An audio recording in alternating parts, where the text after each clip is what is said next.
कैसे हैं आप लोग। तो हम लोग क्लास 8 की हिस्ट्री का सेकंड चैप्टर स्टडी करें, that is your from trade to territory. और इस चैप्टर में हम लोग पहले भी 2 क्लासेस ले चुके हैं, जिसमें हमने देखा कि औरंगज़ेब जो कि एक बहुत ही पावरफुल मुग़ल शासक था, उसके मृत्यु के बाद जो आपके गवर्नर्स थे और जो आपके बड़े ज़मींदार थे, उन लोगों ने अपने रीजनल किंगडम्स बनाना शुरू कर दिया। ठीक, तो इससे जो दिल्ली थी, अब उसमें कोई ऐसा मजबूत शासक नहीं रह गया जो कि इनको कंट्रोल कर सके। ठीक है, कोई इफेक्टिव सेंटर नहीं रह गया। और by the second half of the 18th century there was emergence of a new power. ठीक है, एक नई शक्ति का उदय हो रहा था हमारी राजनीतिक स्तर पर, और वो थे आपके ब्रिटिश। ठीक है, तो ब्रिटिश जो कि हमारे देश में ट्रेडिंग कंपनी बन के घुसे थे, तो उन्होंने धीरे धीरे हमारे पूरे देश पे अपना शासन व्यवस्था कायम कर लिया था। तो उन्होंने कैसे इस चीज़ को किया, ये चैप्टर आपका उसी को लेकर है। तो जैसे कि हमने पिछली क्लास में देखा, 1600 ईसा में आपकी जो ईस्ट इंडिया कंपनी थी, ये इसकी स्थापना हुई। और इसके बनने के साथ ही इंग्लैंड की जो रानी थी क्वीन एलिजाबेथ फर्स्ट ने, इन्होंने इनको एक सोल राइट दे दिया कि आप जो है ईस्ट के साथ अकेले ही व्यापार करें, और आपके साथ इंग्लैंड की कोई भी दूसरी कंपनी जो है वो कॉम्पीट नहीं करेगी। ओके, तो ये लोग पूरी तरीके से टेंशन फ्री हो गए, क्योंकि कोई कंपटीशन में नहीं था। तो इसीलिए ये लोग जो है आराम से व्यापार को करने लगे। और इसमें तब ये लोग ओशंस को पार करके फिर नए नए लैंड्स की लोगों ने खोज की, जहाँ से कि ये चीज़ों को सस्ते में ख़रीद सकें और उनको लेके अपने देश में, यूरोप में लाके उसे हायर प्राइसेस में बेच सकें। अब इनके पास कोई डर भी नहीं था कंपटीशन का, इसीलिए ये लोग जो है बहुत अधिक मुनाफा कमाने लगे। अब उस वक्त ट्रेंड ही यही था कि जो कंपनीज थी वे जो है प्रॉफिट कमाती थी, मेनली क्या करती थी, लोगों को जो है कंपटीशन से जो है वो निकाल देने के बाद। ओके, सो नाउ अभी जो आपका रॉयल चार्टर था, उसने तो बाकी यूरोपियन पावर्स को जो है, इंग्लैंड के बाकी कंपनीज को तो रोक दिया, लेकिन जो what about the other European powers, you could not stop them. So these countries have also come into the competition with the British. जैसे कि आपके पोर्चुगीज़ थे, डच थे, फ्रेंच थे। ठीक है, तो ये सब जो हैं, इन्होंने भी सी रूट डिस्कवर किया था इंडिया तक पहुंचने के लिए, जिसमें कि आपने वास्को डगामा के बारे में पढ़ा कि वो भी जो है ओशन रूट से होकर हमारे देश में आ चुके थे। और जब ब्रिटिश यहाँ पे पहुँचे तो उन्होंने देखा कि यहाँ पे पहले ही जो है आपके पोर्चुगीज़ एक्सप्लोरर आ चुके हैं, और इसके अलावा और बहुत से यूरोपियन पावर्स थे जिनके साथ इनको एक कड़ी टक्कर लेनी पड़ी। क्योंकि प्रॉब्लम ये थी कि ये सारी की सारी कंपनीज एक ही चीज़ के लिए कंपटीशन कर रही थी। So India was very much famous for the cotton, silk and the spices. Okay, तो जब एक ही चीज़ के लिए कंपटीशन बहुत ज़्यादा बढ़ गया, तो इससे इनके जो दाम थे, ओके, उसके दाम जो है बहुत ज़्यादा ऊपर चले गए, and so the profits could not be earned. तो इसमें इन लोगों ने क्या किया, एक दूसरे को पछाड़ना शुरू किया, और इसमें ये धीरे धीरे एक युद्ध का रूप लेने लग गया, जिसमें इन्होंने एक दूसरे की शिप को डुबोना, रूट्स को ब्लॉक करना। ठीक है, और इनकी जो शिप्स आपकी होर्डिंग से लदी रहती थी, सामान से लदी रहती थी, उसको ये लोग ख़राब कर देते थे। ठीक है, तो अब इसमें अब समय के साथ इनके आर्म्स का भी इसमें इस्तेमाल होने लगा। इन लोगों ने फोर्टिफिकेशन करनी शुरू कर दी। अब फोर्टिफिकेशन के साथ क्या हुआ कि इनके जो लोकल रूलर्स थे, उनके साथ इनकी जो इंटेंस कन्फ्लिक्ट शुरू हो गई। ओके, सो अब यहाँ पे जो है ट्रेड और पॉलिटिक्स, इनको जो है अब अलग करना मुश्किल हो गया। Okay, so there was a time when there was a emergence of trade with the politics, right. तो इसमें हमने पहला केस आपका देखा बंगाल का, कि बंगाल में किस प्रकार से ईस्ट इंडिया कंपनी ने जो है अपना व्यापार शुरू किया। तो इस संदर्भ में उन्होंने पहली एक इंग्लिश फैक्ट्री बैठाई 1651 में रिवर हुगली के पास, और यहाँ पे जो भी आपकी कंपनी ट्रेडर्स थे, उनको फैक्टर्स के नाम से जाना जाता था। यहाँ पे इनके वेयर हाउस थे, इनकी ऑफिस थी, यानी इनका सारा काम जो है यहाँ से चलता था। ओके, तो इन्होंने अब जिनके साथ जो बाकी व्यापारी थे वो भी आके यहाँ पे सेटल होने लग गए, क्योंकि इनका ट्रेड अब जो है एक्सपैंड हो रहा था। अब इन्होंने क्या किया, बड़े बड़े किले बनाए, ठीक, अपने आप को एक तरह से इस्टेब्लिश करने के लिए। अब इनका दिमाग ज़्यादा काम किया, तो इन्होंने जो मुग़ल ऑफिशियल्स थे उनको ब्राइब किया, उनको घूस दिया, और घूस दे के इन्होंने क्या किया, 3 गाँव की ज़मींदारी ले ली। और इन 3 गाँव में से एक था आपका कैलिकटा, जिसको कि आज हम कोलकाता है, कलकत्ता के नाम से जानते हैं। ठीक है, और इन्होंने मुग़ल एम्पर औरंगज़ेब को भी मना लिया कि भाई आप हमारे नाम पे एक फरमान जारी कर दीजिए, ताकि हम जो है यहाँ पे ट्रेड कर सकें बिना किसी टैक्स पेमेंट के। ओके, तो यहाँ तक तो सही था, लेकिन उसके बाद जो इनके पर्सनल व्यापार थे, ठीक है। तो उसके लिए भी इन लोगों ने क्या किया कि इन्होंने प्रिविलेजेस को जो है मैनिपुलेट करना शुरू कर दिया, ठीक। मतलब इन्होंने कहा कि इस पे भी हम आपको टैक्स नहीं पे करेंगे, और बहुत ज़्यादा कंसेशन की भी मांग की, ठीक है। और इससे क्या हुआ कि अभी जो आपके नवाब थे बंगाल के, इनको जो है रेवेन्यू का लॉस होने लगा, ओके। तो अभी आपके जो मुर्शीद कुली खां थे, जो कि उस वक्त बंगाल के नवाब हुआ करते थे, इन्होंने फिर इसकी खिलाफत की, ठीक है। और इसके साथ जब हम आगे बढ़े तो हमने देखा कि किस प्रकार से आपका जो ट्रेड था वो जो है युद्ध का रूप लेने लगा, ठीक है। तो अब इसके आगे हम बढ़ते हैं।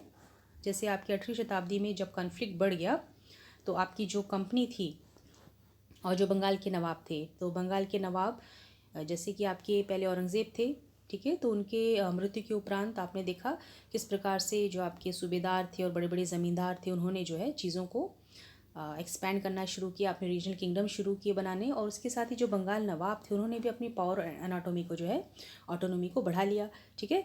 तो अब यहाँ पे जो आपके मुर्शीद कुली खां थे, ठीक है, यानी मुर्शीद कुली खान जो नवाब थे उस वक्त बंगाल के, इनके बाद फिर आपके कौन बने थे, अलीवर्दी खां, और उसके बाद आए थे आपके सिराजुद्दौला, यानी ये सब बंगाल के नवाब थे, ठीक है। और ये इन तीनों का नाम यहाँ पे इसलिए दिया गया है क्योंकि ये तीनों ही जो है ये बहुत ही स्ट्रॉन्ग रूलर हुआ करते थे उस टाइम।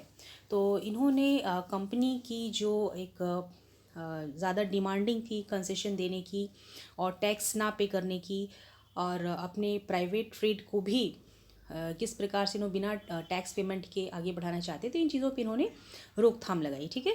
तो इसमें जब इन्होंने इसको रोका तो इन्होंने बहुत से चीज़ें कहीं ब्रिटिश के बारे में कि जो ब्रिटिश हैं they are depriving the Bengal of the huge amounts of revenue, यानी कि वो बंगाल का बहुत ज़्यादा पैसा उसका हक मार रहे हैं, उनका पैसा जो है वो उसको चीट कर रहे हैं, and they are not paying the taxes.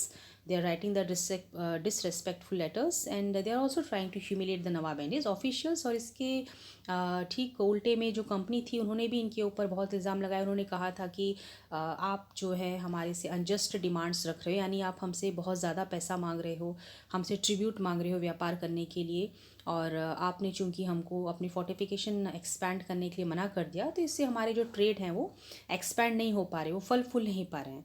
और अगर आप इस प्रकार की ड्यूटीज़ हमारे ऊपर एक्सपोज करोगे, इम्पोज करोगे, ठीक है, तो हमारा व्यापार जो है वो बढ़ नहीं पाएगा।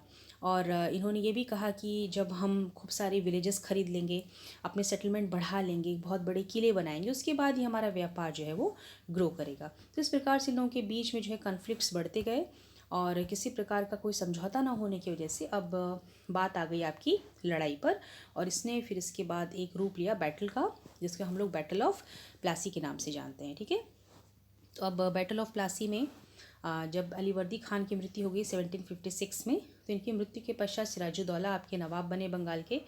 और इनके नवाब बनने के बाद कंपनी को चिंता हो गई, क्योंकि जो सिराजुद्दौला थे वो कंपनी के हिसाब से नहीं थे, क्योंकि वो उनका पपेट नहीं थे, क्योंकि वो चीज़ें अपने हिसाब से करते थे। तो सिराजुद्दौला ने जो है कंपनी को हड़काया कि भाई आप जो है अपने फोर्टिफिकेशन बनाना बंद कर दीजिए, हमको रेवेन्यू पे कीजिए, और हमारे आंतरिक मामलों में हस्तक्षेप मत कीजिए। लेकिन ब्रिटिश द्वारा इन चीज़ों को बहुत ज़्यादा हल्के में लेने के कारण सिराजुद्दौला ने 30,000 सैनिकों का एक दल बनाया, और वो इंग्लिश फैक्ट्री कासिम बाज़ार गए। वहाँ पर उन्होंने जो है कंपनी ऑफिशियल्स को बंधक बनाया, उनके गोदामों में ताले लगा दिए, और इंग्लिशमैन की जो हथियार छीन लिए, और इनके इंग्लिश जो शिप्स थे उनको ब्लॉक कर दिया, ठीक है। उसके बाद वो कलकत्ता की तरफ बढ़ने लग गए, क्योंकि वहाँ भी कंपनी का फोर्ट था, तो उस पर भी वो जो है एकाधिकार करना चाहते थे। लेकिन जब कलकत्ता की न्यूज़ जो पहुँच गई, ठीक है, इन मद्रास में, तो फिर जो आपके रॉबर्ट क्लाइव थे उनके अंडर में और नेवल फ्लीट्स भी थी, यानी कि शिप्स, बहुत सारे शिप्स का बेड़ा जो है उसके साथ जो है ये पहुँचे, और वहाँ पे बातचीत की कोशिश जो है नाकाम हो गई, ओके। देन 1757 में आपके रॉबर्ट क्लाइव वो कंपनी के आर्मी के साथ उन्होंने सिराजुद्दौला के साथ प्लासी की लड़ाई लड़ी, और इस लड़ाई में जो है आपके जो सिराजुद्दौला थे उनकी हार हुई, और उनकी हार का मेन कारण था आपका मीर जाफ़र, जो कि उनके सेना का एक कमांडर था। और चूंकि उसको अंग्रेज़ों ने लालच दिया था कि अगर आप सिराजुद्दौला को मरवा देंगे तो हम आपको बंगाल का नवाब बना देंगे, तो उसने जो है लड़ाई लड़ी ही नहीं, और इसकी वजह से सिराजुद्दौला जो है वो मारा गया। और ये जो बैटल ऑफ प्लासी है ये एक बहुत ही इंपॉर्टेंट बैटल माना जाता है because it was the first major victory of the company in the India. ठीक है, ये ऐसी पहली लड़ाई थी जिसके बाद की कंपनी को एक अच्छा से एक एस्टेब्लिशमेंट, ठीक है, एक स्थायित्व प्राप्त हुआ इंडिया में। अब प्लासी के युद्ध में जब सिराजुद्दौला मारा गया उसके बाद वादे अनुसार जो है ब्रिटिश ने मीर जाफ़र को नवाब बना दिया।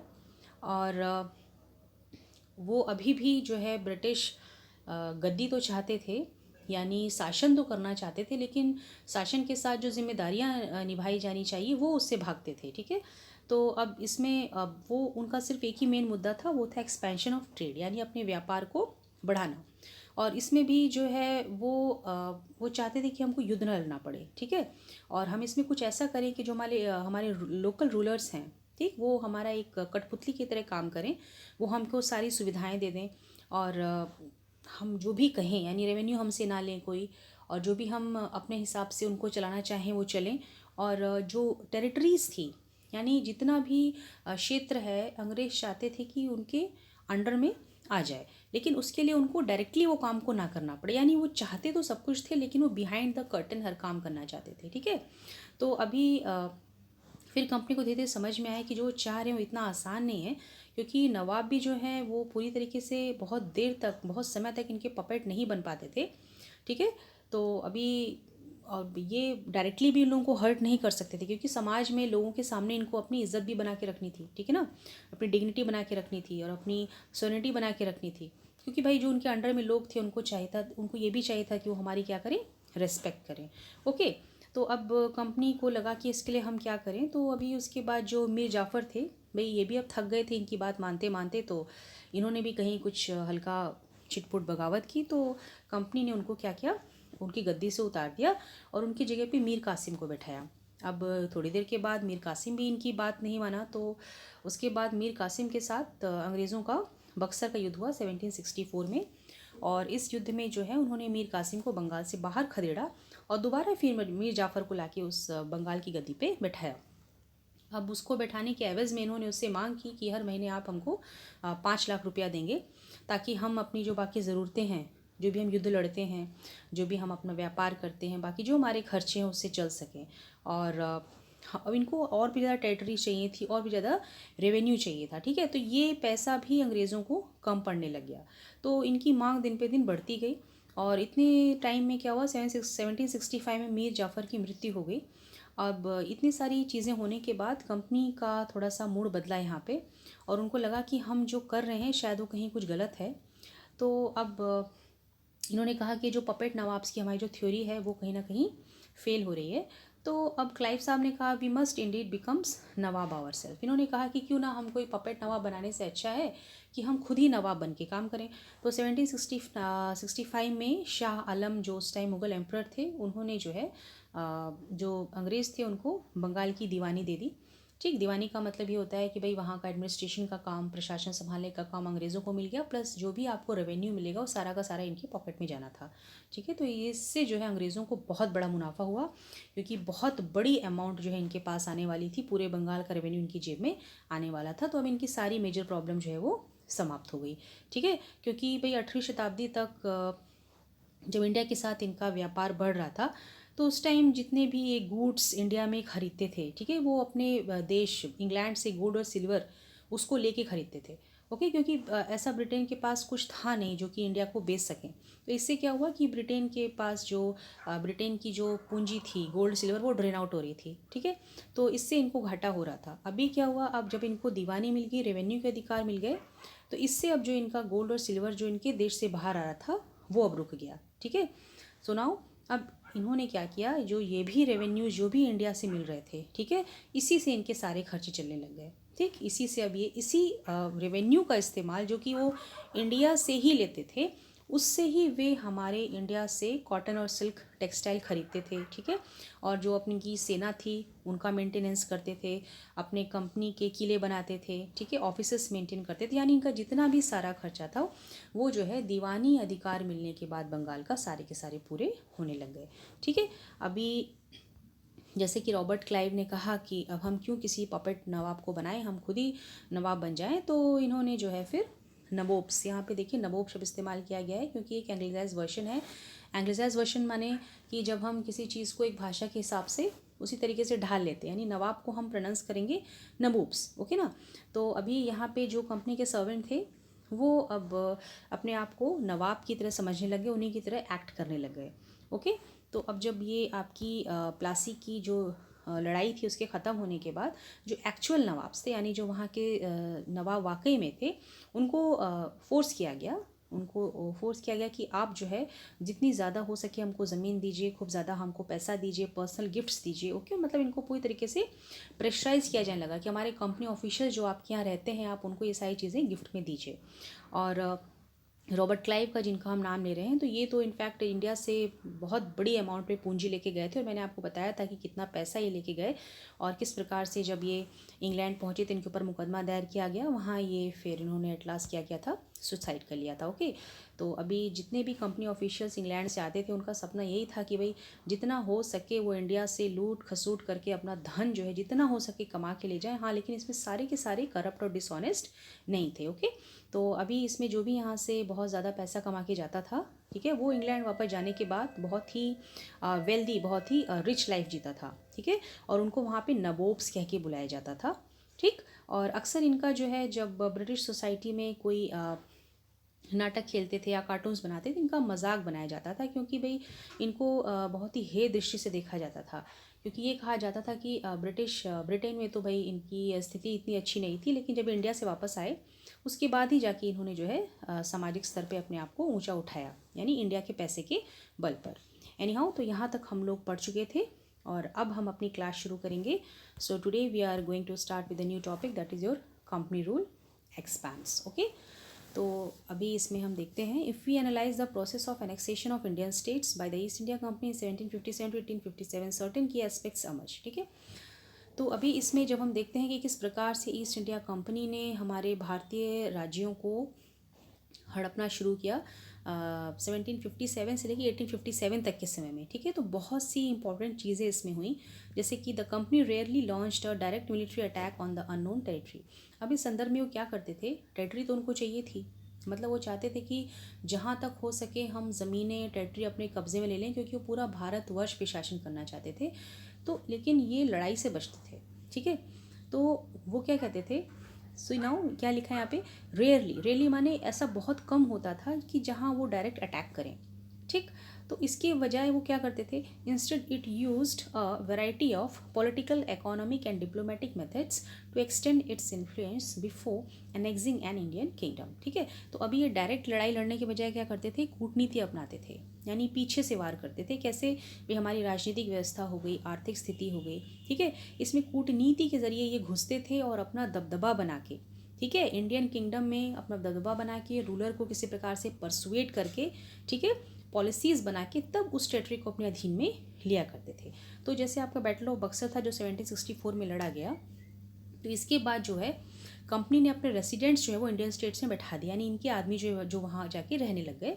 सो दे वेयर पॉलिटिकल और commercial agents and their job was to serve and further the interest of the company, ठीक है। तो इन लोगों का काम था कि जो राज्य में बैठे थे ये लोग जाके, तो इनका काम था कि कंपनी के लोगों के लिए काम करें, इनके हित के लिए काम करें। So through the residents, the company officials began interfering in the internal affairs of the Indian states. अब ये जो कंपनी ऑफिशियल्स बनाए गए थे, इनके ज़रिए ही जो ब्रिटेन ने अब जो आपके राजा थे उनके दरबारी कामों में जो है इंटरफियर करना शुरू कर दिया, ठीक है। And they try to decide who was to be the successor to the throne and who was to be appointed in administrative post. अब इन लोग इस चीज़ का भी ये लोग फैसला लेने लग गए कि जो है उस राजा के बाद उसकी गद्दी पे कौन उसका वारिस होगा जो बैठेगा, और कौन जो है किसी एडमिनिस्ट्रेटिव पोस्ट को जो है हैंडल करेगा।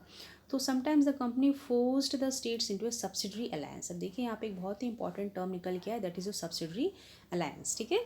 तो यहाँ पे जो है कंपनी ने एक नया चीज़ निकाला, एक नई पॉलिसी निकाली, उसका नाम था सब्सिडरी अलायंस। तो इसमें होता क्या था, according to the terms of this alliance, Indian rulers were not allowed to have their independent armed forces, they were to be protected by the company, ठीक है। अभी ये जो सब्सिडी अलायंस था, इसमें अंग्रेज़ों का कहना था कि जो भारतीय शासक हैं, ठीक है, वो अपनी आर्मी नहीं रख सकते, ठीक, ये अपनी आर्मी नहीं रखेंगे और उनकी प्रोटेक्शन कौन करेगी? कंपनी करेगी। ठीक है, यानी अपनी सेना ना रख के अब ब्रिटिश कंपनी अपनी सेना के ज़रिए उस इंडियन रूलर को प्रोटेक्ट करेगी और उसके बदले में जो है उस राजा को सब्सिडरी, ठीक है, he had to pay for the subsidiary forces that the company was to supposed to maintain for the purpose of this protection। ठीक है, अब देखिए, यानी अब उस सेना को जो कि उसके राज्य की रक्षा करेगी उसको मेंटेन करने के लिए पैसा कौन देगा? वो राजा देगा। ठीक है, मतलब वो अपनी आर्मी से अपनी प्रोटेक्शन नहीं कर सकता है, अब उसकी प्रोटेक्शन कंपनी की आर्मी करेगी और वो उस आर्मी को मेंटेन करेगा, उसका सारा खर्चा वो वहन करेगा। So if the Indian rulers failed to make the payment then part of the territory was taken away as penalty. ठीक है, अब अगर ये ऐसा रूलर नहीं कर पाए, अगर वो इतना पैसा नहीं दे पाए, तो जो उनका राज्य था वो पनिशमेंट के रूप में उनसे वापस ले लिया जाएगा, यानी वो फिर किसका हो जाएगा? ब्रिटिश का हो जाएगा। ठीक है, तो ये था आपका सब्सिडरी अलायंस। अब इसमें एग्जाम्पल दिया गया है, when Richard Wellesley was governor general, okay, in 1798 to 1805, the Nawab of Awadh was forced to give over half of his territory to the company in 1801 as he failed to pay for the subsidiary forces. Hyderabad was also forced to cede territories on the similar grounds। ठीक है, तो यहाँ पे दो राज्यों के बारे में आपको बताया गया है जिसके ऊपर इन्होंने ये अपनी गलत पॉलिसी लागू करके उनको हड़प लिया, जिसमें पहला नाम इन्होंने लिया है अवध का और दूसरा नाम लिया है हैदराबाद का। ओके, अब आगे हम देखते हैं। नाउ अब ये बात कर रहे हैं आपके टीपू सुल्तान की, जिनको कि टाइगर ऑफ मैसूर भी कहा जाता था। वो बहुत ही वीर राजा था। ठीक है, so now the company resorted to direct military confrontations when it saw a threat to its political economic interest। ठीक है, जैसे कि हमने देखा कि अंग्रेज़ बहुत ज़्यादा जल्दी किसी के ऊपर अट्रैक्ट नहीं करते थे, लड़ाई नहीं करना चाहते थे, डिप्लोमेटिक वे में कूटनीति लड़ के किसी भी राज्य को हड़पते थे। लेकिन जब जहाँ उनको लगता था कि हाँ कोई हमारे लिए बहुत बड़ा मुद्दा है, बहुत बड़ा एक ख़तरा है, अब हम इसको डील नहीं कर पाएंगे, तो वहाँ फिर वो जो है आक्रमण किया करते थे।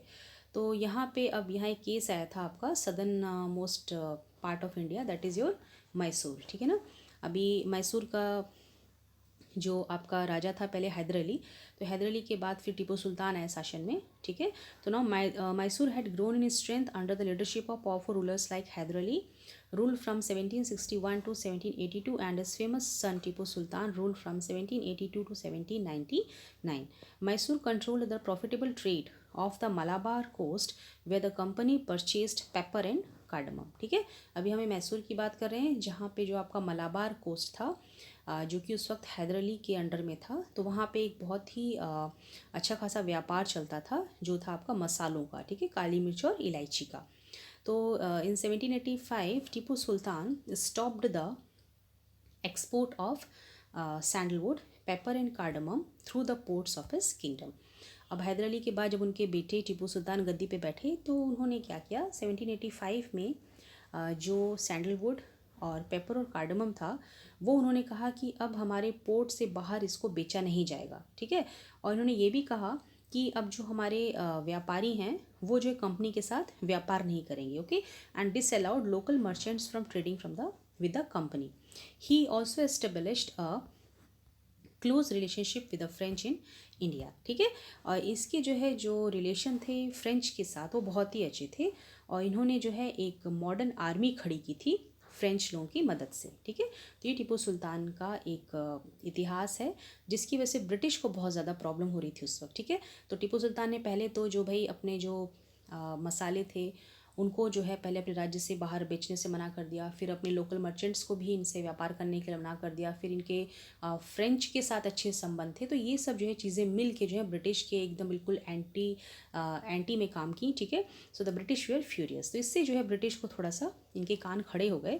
सो they saw Haidar and Tipu as ambitious, arrogant and dangerous. तो इनको लगा कि जो हैदर और टीपू ये पिता और पुत्र जो हैं ये बहुत ज़्यादा ही ये एम्बिशियस हैं और बहुत ज़्यादा इनका जो एक नेचर है वो हमारे लिए अब ख़तरनाक हो सकता है।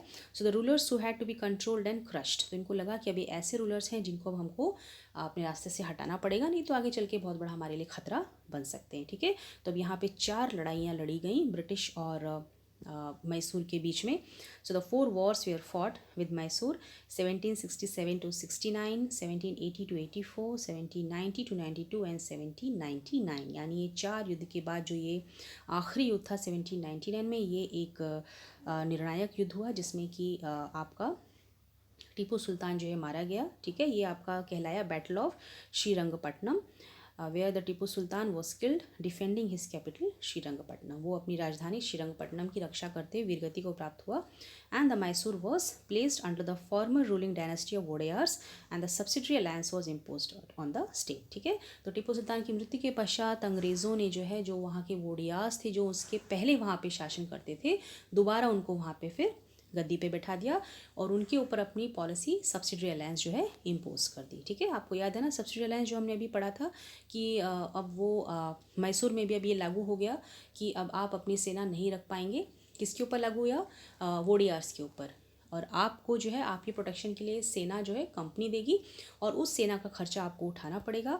और इन केस अगर आपने पेमेंट नहीं किया टाइम से तो फिर मैसूर हमारे ब्रिटिश पावर का हिस्सा हो जाएगा. ओके, अब now we are going to start with war with the Marathas. ठीक है, अब 18th सेंचुरी के आखिरी तक आते आते the company also sought to curb and eventually destroy Maratha powers. अब उस टाइम जो मराठास थे वे भी बहुत ज़्यादा वीर थे. ठीक है, और वे भी जो है ब्रिटिश के कंट्रोल के बाहर थे. So with their defeat in the third battle of Panipat in 1761, अब जो पानीपत का युद्ध लड़ा गया वो मराठा और ब्रिटिश के बीच में हुआ. और उसमें जो तीसरी लड़ाई हुई थी पानीपत की 1761 में, उसमें वे हार गए. और मराठा का जो एक सपना था कि वो जो है दिल्ली पे शासन करें और दिल्ली के द्वारा ही वहाँ पे राजगद्दी पे बैठ के सारी व्यवस्था को चलाएं, वो सपना उनका चकनाचूर हो गया. इसमें सबसे बड़ी कारण था उनका जो आपसी एक मतभेद था. ठीक है, वो सब आपस में ही लड़ गए थे. ठीक, तो ये लड़ाई के कारण वो कमज़ोर हो गए और इसका फ़ायदा जो है वो इंग्लिश लोगों ने उठाया. So they were divided into many states under different chiefs. ठीक है, तो जब पानीपत का तीसरा युद्ध हुआ उसमें जब आपके मराठा हार गए, उसके बाद जो है इनको जो है बहुत सारे स्टेट्स में डिवाइड कर दिया गया. ठीक है, और इनके ऊपर जो है एक एक सरदार बैठाए गए, चीफ्स कहा गया, that belonging to dynasty such as Scindia, Holkar, Gaekwad, Bhosle.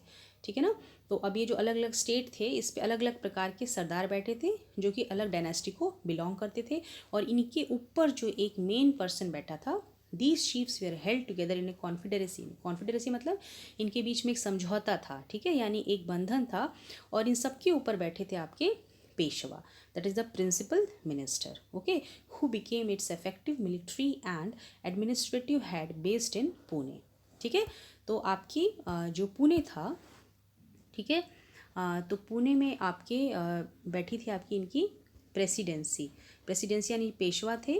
और पेशवा के अंडर में जो है आपके अलग अलग स्टेट्स थे जिसमें आपके होलकर, गायकवाड़, भोसले, सिंधिया वगैरह बैठे थे. ठीक है, और इन सब को कंट्रोलिंग का काम कहाँ से होता था? पुणे से. समझ में आया ना? ठीक है. Now Mahadji Scindia and Nana Phadnavis were 2 famous Maratha soldiers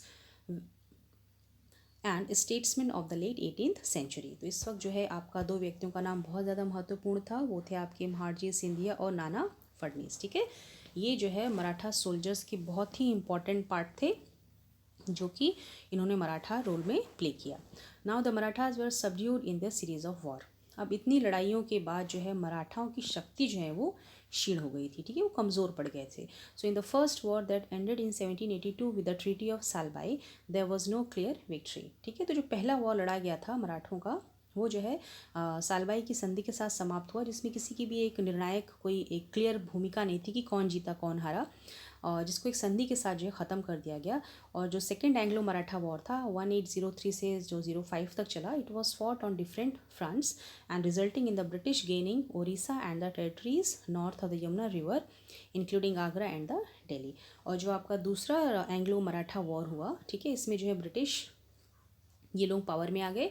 इन्होंने ओडिशा को और जो यमुना रिवर के पास आगरा और दिल्ली था उसको अपने कब्जे में ले लिया. और फाइनली आपकी जो थर्ड लड़ाई लड़ी गई, okay, then your third Anglo Maratha war of 1817 to 19, इसने मराठा पावर को पूरी तरीके से समाप्त कर दिया गया. And after that the Peshwa was removed and sent away to sent away to Bithur near Kanpur with a pension. ठीक है, अब जब मराठा पूरी तरीके से ख़त्म हो गए, शक्तिहीन हो गए, तो जिनके पेशवा थे, अभी आपने पढ़ा था ना, पेशवा यानी जो प्रेसिडेंसी थी जो कि पुणे में बैठी थी, जो मेन चीफ था, इसको जो है पकड़ के कहाँ भेज दिया गया, बिठूर की जेल कानपुर भेज दिया गया पेंशन के साथ कि भाई आपको पेंशन मिलती रहेगी, आप अपना जीवन निर्वाह करते रहिएगा। So the company now had complete control over the territory south of the Vindhyas. अब इसके बाद जो है साउथ ऑफ विंध्यास की टेरिटरीज में पूरी तरीके से आपका ब्रिटिश का कंट्रोल हो गया। ओके, अगला टॉपिक है आपका the claim to paramountcy. Now see, अब देखते हैं हम लोग ये क्या चीज़ है। So it is clear from the above that from the early 19th century the company pursued an aggressive policy of territorial expansion. ठीक है, तो 18वीं शताब्दी ख़त्म होने के बाद जो आपकी 19वीं शताब्दी शुरू हुई, तो 19वीं शताब्दी शुरू होते होते जो आपके ब्रिटिश थे, इन्होंने अपनी बहुत सी पॉलिसीज़ के ज़रिए जो है बहुत सारी अपनी टेरिटरीज़ को एनेक्स किया, उसको एक्सपैंड किया।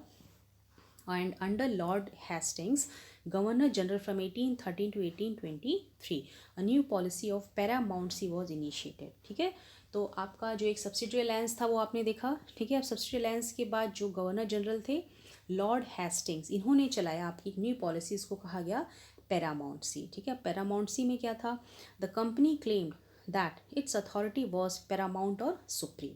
ठीक है, तो अब कंपनी ये कह रही थी इस पॉलिसी के अंतर्गत कि हम जो हैं, हम सुप्रीम हैं, हम मेन पावर हैं।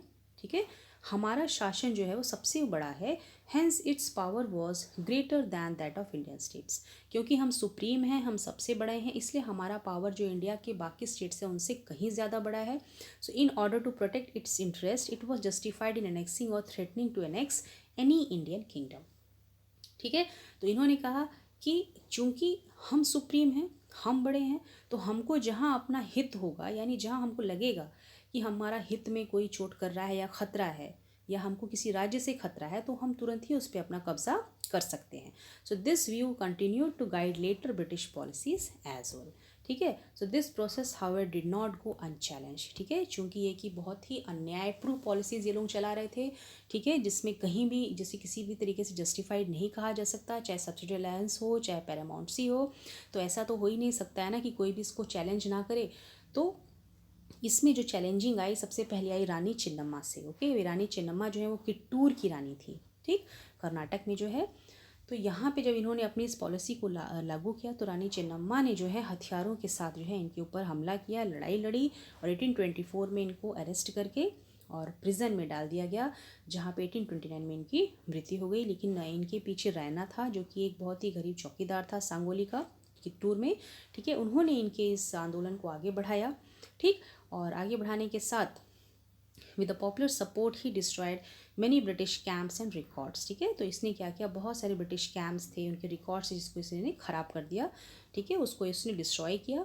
And he was caught and hanged by the British in 1830, जिसको अंततः 1830 में ब्रिटिश ने पकड़ लिया और उसको फांसी पे लटका दिया। ओके, अब आगे हम देखते हैं। So now in the late 1830s the East India Company became worried about Russia. अब देखिए, अब ये इंडिया के बाहर जो रशिया था उस टाइम, ठीक है, वो बहुत शक्तिशाली था, और ब्रिटिश को जो है रशिया से ख़तरा लग रहा था कि कहीं ऐसा ना हो कि जो है रशिया जो है वो बढ़ते बढ़ते इंडिया की तरफ आ जाए और वो अपना एक्सपेंशन यहाँ पे करें, कहीं ऐसा ना हो कि रशिया यहाँ पे आक्रमण कर दे। So it imagine that Russia might expand across Asia and enter India from the north west. ठीक है, अभी जैसे कि आप इंडिया का मैप देखते हैं, ठीक है, तो उस टाइम जो है आपका इंडिया का मैप जो था इट वॉज लाइक दिस। तो ये तो भाई आपकी ब्रिटिश ईस्ट इंडिया कंपनी बैठी हुई थी यहाँ पे, ब्रिटिश ईस्ट इंडियन कंपनी, और उस वक्त पाकिस्तान नहीं था। ठीक, तो इंडिया के बाद यहाँ पे आपका था सीधे यहाँ पे आपका सिख रेजिमेंट, सॉरी यहाँ पे आपका पंजाब आ रहा था। ठीक है, पंजाब के ऊपर आपके सिख थे। अब यहाँ पे आपका ये इसको हम कहते हैं आपका central Asia, and here it was your Afghanistan. ठीक है, तो यहाँ पे जो ब्रिटिश को डर था कि जो रशियंस हैं वो आपके नॉर्थ वेस्ट से आ सकते हैं। ठीक है, they can come from this point this direction and they can just accelerate their expansion process. ठीक है, तो इस डर की वजह से So driven by this fear, the British now wanted to secure their control over the north west. तो अब जो नॉर्थ वेस्ट का एरिया, जैसे कि मैंने भी आपको दिखाया, तो यहाँ पे जो है ब्रिटिश अपना कंट्रोल चाहते थे ताकि वो जो है रशियंस को रोक सकें। तो डर की वजह से उन्होंने अफगानिस्तान के साथ बहुत लंबी लड़ाई लड़ी। Okay, so they fought A prolonged war with Afghanistan between 1838 and 1842। ठीक है, जैसे भी आपने देखा मैप में जो है, यानी इंडिया में घुसने के लिए नॉर्थ वेस्ट से आ रहे थे, तो इंडिया में घुसने से पहले जो है आपका अफगानिस्तान पड़ रहा है। ठीक, अफगानिस्तान जब वो क्रॉस करेंगे, अफगानिस्तान पे विजय प्राप्त करने के बाद ही जो इंडिया में घुसेंगे, तो ब्रिटिश ने सोचा क्यों ना हम पहले अफगानिस्तान को ही अपने कंट्रोल में ले लें। तो एक बार अफगानिस्तान में हमने अपने कंट्रोल में ले लिया, तो इंडिया को हम लोग जो क्या करेंगे, वो रशिया से बचा सकते हैं। ओके, सो इस व्यू के साथ उन लोगों ने पहले अफगानिस्तान पे कब्जा किया and they established indirect company rule there. So Sindh was taken over in 1843। ठीक है, तो इस एवज में उन्होंने सिंध को अपने कब्जे में ले लिया। And next in line was your Punjab. ठीक है, सिंध के बाद था आपका पंजाब, बट पंजाब में क्या था, देयर वॉज महाराजा रंजीत सिंह, और रंजीत सिंह भी बहुत ही वीर थे, तो उन्होंने जो है वहाँ पे कंपनी को रोका, लेकिन उनकी भी मृत्यु 1839 में हो गई। उनके साथ उनकी 2 लंबी लड़ाइयाँ लड़ी गई। ठीक है, सो 2 prolonged wars were fought with the Sikh kingdom. Ultimately in 1849 Punjab was also next. ठीक है, तो महाराज रंजीत सिंह के साथ इनका लड़ाई हुआ, और 2 एक लंबी लड़ाई के बाद जो है सिख किंगडम भी इनके अंडर में आ गया। Okay, so let us see now what was the doctrine of lapse. अब ये भी एक पॉलिसी थी ब्रिटिश की, जिसको इन लोगों ने इंडियंस पे थोपा था, और जिसके सहारे इन्होंने बहुत सारे इंडियन किंगडम को अपने कब्जे में ले लिया था। देखिए डॉक्ट्रिन ऑफ लैप्स क्या था। So the final wave of annexations occurred under Lord Dalhousie, who was the Governor General from 1848 to 1856। ठीक है, सो लॉर्ड डलहाउजी उस टाइम आपके गवर्नर जनरल थे, तो इन्होंने इस पॉलिसी को चलाया था, that came to be known as doctrine of lapse. ठीक है, इनकी जो पॉलिसी थी उसको जाना गया डॉक्ट्रिन ऑफ लैप्स के नाम से। अब इस पॉलिसी के अंडर में था क्या, so the doctrine declared that if an Indian ruler died without a male heir his kingdom would lapse. मतलब अगर कोई राजा है और उसका कोई बेटा पैदा नहीं हुआ, क्योंकि पहले कोई राजा मरता था, उसका बेटा राजा बनता था, फिर उसका बेटा राजा बनता था, तो अगर कोई राजा की मृत्यु हो गई, उसका कोई मेल हायर नहीं है, ठीक है, उसका कोई भी पीछे इस प्रकार का कोई वारिस नहीं है, तो उसकी kingdom it will become part of company territory. ठीक है, तो उसका जो राज्य है वो हमारी कंपनी का अधिकार में आ जाएगा। अब इसी के अंडर में 1 kingdom after another was annexed. ठीक है, तो एक के बाद एक टेरिटरी जो है ये लोग इस पर कब्जा करते चले गए, simply by applying this doctrine. अब देखिए जो सबसे पहले डॉक्ट्रिन ऑफ लैप्स लगा के जो पहला किंगडम इन्होंने अपने कब्जे में लिया था वो था आपका सतारा इन 1848, उसके बाद Sambalpur 1850, then Udaipur 1852, Nagpur 1853 and Jhansi 1854। This is a important part of this topic, क्योंकि अक्सर जो एग्जाम से पूछा जाता है। ठीक है, उन राज्यों के नाम बताइए उस सीक्वेंस में, जिस सीक्वेंस में जो है डॉक्ट्रिन ऑफ लैप्स की पॉलिसी के अंडर में ब्रिटिश ने जो है एनेक्स किया था। ओके, तो इस पर आप लोग विशेष ध्यान दीजिएगा। Okay, now finally in 1856 the company also took over Awadh. ठीक है, उसके बाद इन लोगों ने अवध को भी इसी पॉलिसी के अंडर में अपने टेरिटरी का हिस्सा बना लिया। This time the British had an added argument, they said that they were obliged by duty to take over Awadh in order to free the people from the misgovernment of the nawab. अब जब उन्होंने अवध को annex किया तो इन्होंने एक दलील यहाँ पे दी कि जो अवध के नवाब हैं वो प्रॉपरली जो है यहाँ पे शासन नहीं कर पा रहे हैं, इनकी गवर्नमेंट जो है वो ठीक से नहीं चल पा रही है, तो लोगों को इनकी मिस गवर्नमेंट से बचाने के लिए जो है हम लोगों को अब जो टेरिटरी अपने अंडर में लेनी पड़ेगी, जिससे कि वहाँ के लोग काफ़ी भड़क गए थे। तो enraged by the humiliating way in which the Nawab was disposed, यानी जिस तरीके से वहाँ के नवाब को उसकी गद्दी से उतारा गया, उससे वहाँ की जनता ने विद्रोह कर दिया। So the people of Awadh joined the great revolt that broke out in 1857। और ये गुस्सा जो उन लोगों के मन में था यही फूटा था 1857 की क्रांति में। ओके, सो नाउ अब हम लोग आगे पढ़ेंगे आपका setting up a new administration. ठीक है, तो एक के बाद एक टेरिटरी को अपने अंडर में लेने के बाद जो आपके ब्रिटिश थे उन्होंने किस प्रकार से एक अपना नया प्रशासन व्यवस्था कायम किया। ठीक है, setting up a new administration, इसको हम लोग अब अगली क्लास में देखेंगे। ठीक है, तो आज हम लोगों ने जो पढ़ा उसको हम एक बार समराइज़ करते हैं ताकि आपको समझ में आ जाए कि हम लोगों ने आज क्या क्या पढ़ा है। ओके, तो आज हमने जो शुरू किया था आपका द कंपनी रूल एक्सपेंशन शुरू किया था। ठीक है, कि किस प्रकार से कंपनी का रूल हमारे इंडिया पे शुरू हुआ। ओके, तो हमने आज जो पढ़ा है उसमें हमने देखा कि जो ब्रिटिश थे वो कभी भी डायरेक्टली अटैक नहीं करते थे। Okay, they rarely launched a direct military attack. वो क्या करते थे, एक कूटनीति मतलब अपनाते थे। किस प्रकार से राजनीतिक आर्थिक तरीके से जो है इन लोगों के इंटरनल मैटर में अफेयर करके जो है किस प्रकार से इनके राज्य को हम लोग हड़पें। ठीक है, तो अभी जैसे कि आपने देखा बैटल ऑफ बक्सर की लड़ाई जब हो गई तो उसके ख़त्म होने के बाद जो है कंपनी ने अपने लोगों को बैठा दिया राज्य में। इसके जो कंपनी के रेसिडेंट्स थे, ठीक है, ये हर एक राज्य में बैठा दिए गए। अब ये जो थे वो अंग्रेज़ों के लिए काम करते थे। क्यों? क्योंकि ये हर चीज़ में इंटरफियर करने लग गए, यानी कि अब राजा के बाद कौन जो है सिंहासन पे बैठेगा, कौन किसी एडमिनिस्ट्रेटिव पोस्ट को संभालेगा। ठीक है, और फिर जो है कंपनी ने फोर्स किया स्टेट्स को एक सब्सिडरी अलायंस में। सब्सिडरी अलायंस का मतलब, अब देखिए सब्सिडरी अलायंस को आप इस तरह से समझिए, मान लीजिए जैसे ये कोई स्टेट है, ठीक है, अब इस स्टेट के आसपास अपने आपने क्या किया, अपना पूरा ब्रिटिश सेना बैठा दिया यहाँ पे। ठीक है, ये ब्रिटिश कंपनी है और यहाँ पे कोई राज्य है, इट इज़ योर स्टेट। ठीक, अब आप सोच सकते हैं कि जब आपके आसपास पूरे ब्रिटिश हैं, ठीक, तो आपके अंदर भी कंपनी के रेसिडेंट्स बैठे हुए हैं, यानी आप पूरी तरीके से किसके अंडर में हैं, ब्रिटिश के अंडर में है। यानी आपका बाहर से कोई भी कंट्रोल नहीं, कोई भी आपका संपर्क नहीं है। प्लस आपकी सारी राजनीतिक व्यवस्था ब्रिटिश के अंडर में है, यानी वो जानते हैं कि आपके दरबार में क्या चल रहा है, किस प्रकार के क्रियाकलाप हो रहे हैं। ठीक, यानी अगर आप यहाँ से अंदर से कुछ करना भी चाहेंगे आप नहीं कर सकते, क्योंकि आपको पहले ही ब्रिटिश ने पूरी तरीके से बाहर से घेर रखा है। ना बाहर से आपके लिए कोई कुछ कर पाएगा, ना अंदर से आप कुछ कर पाएंगे। ठीक है, तो पूरी तरीके से ब्रिटिश ने सब्सिडी अलायंस के द्वारा एक राज्य को लॉक कर दिया था। ओके, तो सब्सिडी अलायंस में ये आपने जो पढ़ा कि अगर राजा है वो अपनी आर्मी नहीं रख सकता है और उसको जो है प्रोटेक्शन का काम देगी कंपनी, और उस कंपनी के ट्रूप्स को मेंटेन करेगा राजा।